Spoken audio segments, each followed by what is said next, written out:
നമ്മൾ ഇന്ന് പറയാൻ പോകുന്നത് നമ്മുടെ വ്യക്തിത്വത്തിൽ ഉണ്ടാകുന്ന രണ്ടാമത്തെ നിലയെക്കുറിച്ചാണ്.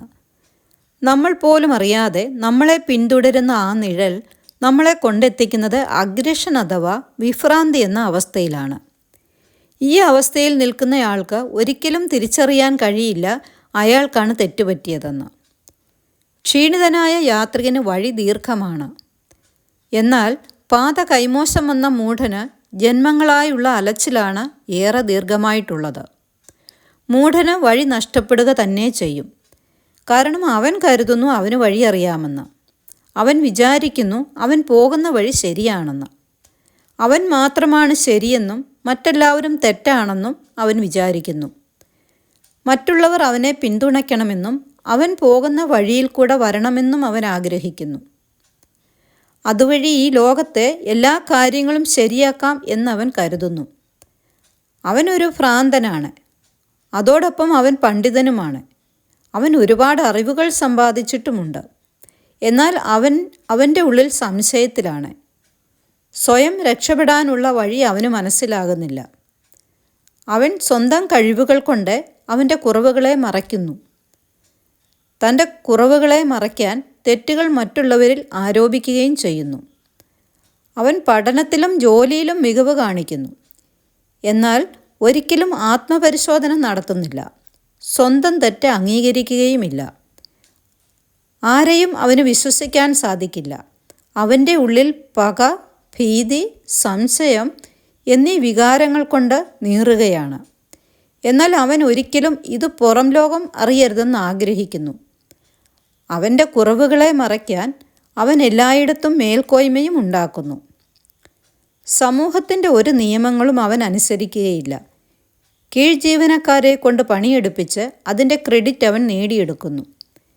എപ്പോഴും ഞാൻ മാത്രമായിരിക്കണം ഫസ്റ്റിലെത്തുന്നത്, ഞാൻ മാത്രമായിരിക്കണം ഏറ്റവും ബെസ്റ്റ് എന്ന മനോഭാവത്തോടു കൂടിയാണ് അവൻ ജീവിക്കുന്നത്. ആരെയും കൂടെ നിർത്താൻ അവന് കഴിയുകയില്ല. എല്ലാവരെയും അവൻ ആട്ടി ഓടിക്കുന്നു. ഈ വ്യക്തി ഇട്ടിരിക്കുന്ന മുഖപടം കാപട്യത്തിൻ്റേതാണ്. ഇത് പുറം ലോകം അറിയാതിരിക്കാൻ അയാൾ വളരെ പാടുപെട്ട് ജീവിക്കുന്നു. തൻ്റെ കുറവുകൾ പുറം ലോകം അറിയുന്നത് അയാൾക്ക് ഒരിക്കലും സഹിക്കാൻ കഴിയുകയില്ല. അതുകൊണ്ട് തന്നെ ജീവിതത്തിൽ ഒരു ക്രൈസിസ് വരുമ്പോൾ അയാൾക്ക് ആ പ്രശ്നത്തെ കൈകാര്യം ചെയ്യാനും കഴിയുകയില്ല.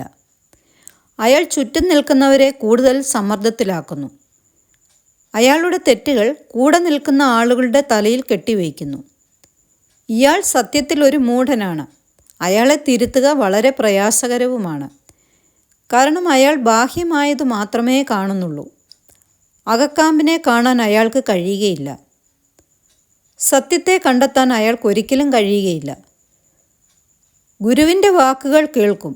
അത് അയാളുടെ ആശയങ്ങൾക്കനുസരിച്ച് വ്യാഖ്യാനിക്കുന്നു. അതിനുശേഷം അയാൾ പൂർണ്ണ സംതൃപ്തനായി തിരിച്ചു പോകുന്നു. ജീവിതത്തിൽ അസംതൃപ്തിയിലും സമാധാനമില്ലായ്മയിലും സന്തോഷമില്ലായ്മയിലും ജീവിച്ച് തനിക്കൊരു പ്രശ്നവുമില്ല എന്ന് മറ്റുള്ള ആളുകളെ ബോധ്യപ്പെടുത്തി അയാൾ ജീവിതം പാഴാക്കുന്നു. അയാളുടെ ഉള്ളിൽ നിരന്തരമായ യുദ്ധമാണ് നടന്നുകൊണ്ടിരിക്കുന്നത്. അയാൾ ഒഴുക്കിനെതിരെ നീന്തുകയാണ്. അതുകൊണ്ട് തന്നെ അയാളുടെ ദുഃഖം നീണ്ടതാണ്. അയാൾ ഒരിക്കലും പ്രകൃതിക്കനുസരിച്ച് നീങ്ങാൻ കഴിയുന്നില്ല. അതുകൊണ്ട് തന്നെ അയാൾക്ക് വിശ്രമിക്കാനും കഴിയുന്നില്ല. മൂഢമായ മനസ്സിന് വിശ്രമിക്കാൻ കഴിയുകയില്ല.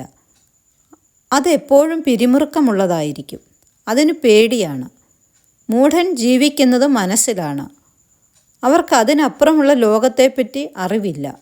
അവർ ക്ഷീണിതരും ദുഃഖിതരുമായി കാണപ്പെടുന്നു. അവരുടെ ആത്മാവ് ക്ഷീണിതമാണ്. അവർക്ക് സന്തോഷമില്ല. അവരുടെ ചുവടുകൾക്ക് നൃത്തമില്ല.